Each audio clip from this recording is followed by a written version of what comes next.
Welcome back to my channel friends. ఈరోజు మీకు ఇంట్లోనే ఈజీగా మామిడి పండుతో డెజర్ట్ ఎలా చేసుకోవాలో చూపిస్తానండి. గోడంబి, బాదామి, పిస్తా, ఎండు ఖర్జూరం,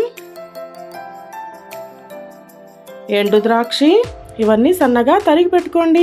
ఒక కప్పులోకి 2 స్పూన్ల సబ్జా గింజలు వేసుకోండి. కొద్దిగా నీళ్లు వేసుకుని నానబెట్టుకోండి. ఒక బాండ్లీలోకి 1/2 లీటర్ పాలు తీసుకుంటున్నానండి. నేను ఎందుకు గట్టి పాలే వేసుకుంటున్నాను. ఒక కప్పులోకి 2 స్పూన్ల కస్టర్డ్ పౌడర్ వేసుకోండి. పాలు మసులుతున్నప్పుడు కొన్ని పాలు తీసుకుని కస్టర్డ్ పౌడర్లోకి వేసుకుని బాగా కలుపుకోండి. కస్టర్డ్ పౌడర్ అలాగే వేస్తే ఉంటలు కడుతుందండి. అందుకని ఇలా కలుపుకొని వేసుకుంటే బాగా కలిసిపోతుంది.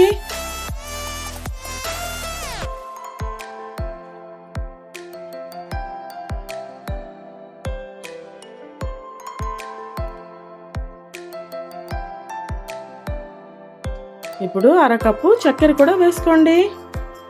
దీన్ని బాగా కలుపుకోండి. పాలు సగం అయ్యే వరకు మసిలించుకోండి.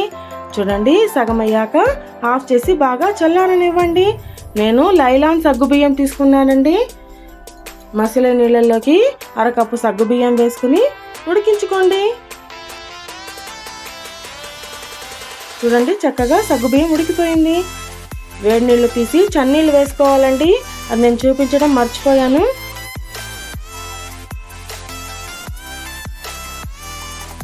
ఒక మామిడి పండుని తీసుకొని ఇలా గుజ్జంతా ఒక జార్లోకి వేసుకోండి.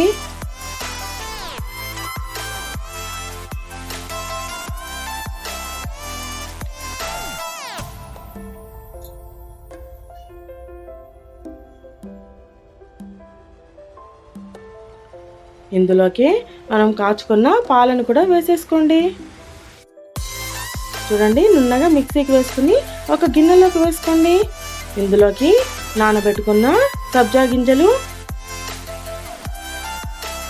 కొన్ని మామిడి పండు ముక్కలు, అలాగే ఉడికించుకున్న సగ్గు బియ్యం కూడా వేసేసుకోండి. మనం తరిగి పెట్టుకున్నాం కదా డ్రై ఫ్రూట్స్, అవి కూడా వేసేసుకుని బాగా కలుపుకోండి.